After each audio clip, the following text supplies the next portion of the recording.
Hello everyone, I hope आप सभी अच्छे होंगे। आज मैं आपके लिए एक और जॉब नोटिफिकेशन लेकर हाजिर हो गया हूं।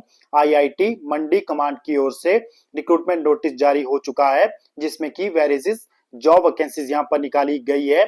जिसमें कि आप देख सकते हो कि इसकी ओपनिंग जो डेट रहेगी, आपके ऑनलाइन फॉर्म कब से फिल हो रहे हैं, तो 14 अगस्त 2025 से ये स्टार्ट हो चुका है और 3 सितंबर 2025 तक जो है आप इसके लिए ऑनलाइन माध्यम से आवेदन कर सकते हो।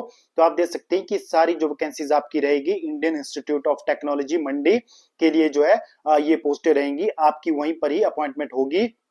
तो आप देख सकते हैं कि कौन कौन सी नॉन टीचिंग स्टाफ की यहाँ पर वैकेंसीज निकाली गई है, जिसमें कि आप देख पा रहे होंगे मेडिकल ऑफिसर की यहाँ पर एक वैकेंसीज है जो कि ओबीसी के लिए रहेगी और लेवल 10 का आपको पे स्केल दिया जाएगा और एज लिमिट आपकी 40 साल है।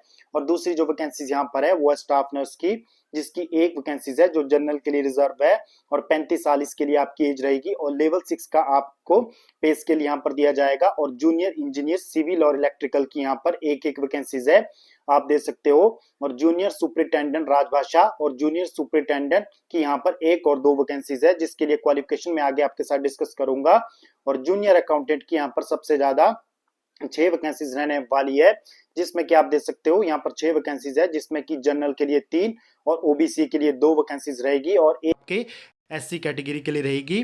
और ड्राइवर की यहाँ पर एक वैकेंसीज है कि जनरल के लिए रिजर्व रहेगी। और जूनियर अटेंडेंट या मल्टी स्किल्ड यानी एमटीएस स्टाफ यानी कि पीएन एज अ वर्क जो आपका रहेगा, जिसकी यहाँ पर आप देख सकते हो कि 2 वैकेंसीज है, एक आपकी ओबीसी कैटेगरी के लिए है, एक आपकी जनरल कैटेगरी के लिए है।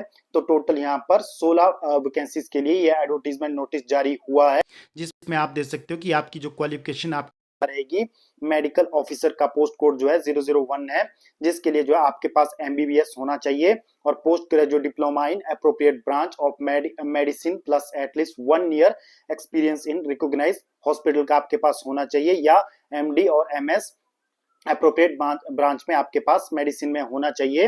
और उसके अलावा आप देख सकते हो कि स्टाफ नर्स के लिए यहाँ पर जो बताया गया है कि इंटरमीडिएट यानी कि 10+2 और साथ में 3 साल का जीएनएम का डिप्लोमा आपके पास होना चाहिए और जो है आप नर्सिंग काउंसिल में रजिस्टर्ड होने चाहिए और 1 साल का वर्क एक्सपीरियंस आपके पास जो है सेंट्रल गवर्नमेंट का आपके पास होना चाहिए, या आपके पास एक्सपीरियंस हॉस्पिटल रिकॉग्नाइज हॉस्पिटल का स्टेट या सेंटर का आपके पास होना चाहिए।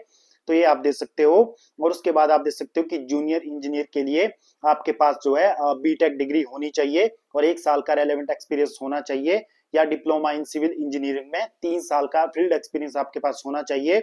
और इसी प्रकार से जूनियर इंजीनियर इलेक्ट्रिकल के लिए आपकी जो क्या क्वालिफिकेशन रहेगी आप अपने स्क्रीन पर देख सकते हो। और जूनियर सुपरिटेंडेंट के लिए आपके पास जो है यहाँ पर मास्टर डिग्री हिंदी में आपके पास होनी चाहिए।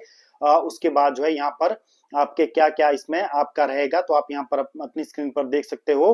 तो उसके बाद जो है जूनियर सुपरिटेंडेंट आप देख सकते हो कि एसेंशियल जो क्वालिफिकेशन रहेगी, बैचलर डिग्री जो है 55% मार्क्स में होनी चाहिए और 8 साल का रेलेवेंट एक्सपीरियंस आपके पास होना चाहिए।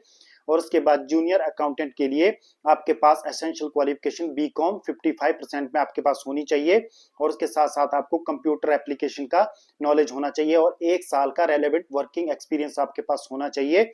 और यदि आपके पास एमकॉम है तो आपके पास जो है सिर्फ कंप्यूटर एप्लीकेशन का आपको जो है यहाँ पर नॉलेज होनी चाहिए, यहाँ पर कोई एक्सपीरियंस यहाँ पर आपका नहीं रहेगा। उसके बाद आप देख सकते हो कि ड्राइवर के लिए आपके पास जो है 10th का क्वालिफिकेशन आपकी रहेगी और वैलिड कमर्शियल ड्राइविंग लाइसेंस आपके पास होना चाहिए और 1 साल का experience as a driver in similar government office में आपके पास होना चाहिए। और जूनियर अटेंडेंट के लिए यहाँ पर 10th आपकी क्वालिफिकेशन रहेगी और 1 साल का वर्क एक्सपीरियंस आपके पास अटेंडेंट हेल्पर का सिमिलर गवर्नमेंट ऑफिस में आपके पास होना चाहिए। तो ये जो है जॉब वैकेंसीज निकाली गई है और ये आप इंस्ट्रक्शन जो है इसकी पढ़ सकते हो, जिसमें कि जो आपके लिए मेन रहेगी ये सारी जो वैकेंसीज आपकी रहेगी जो मंडी कमांड में के लिए रहेगी, तो मंडी में ही आपकी ये अपॉइंटमेंट होगी।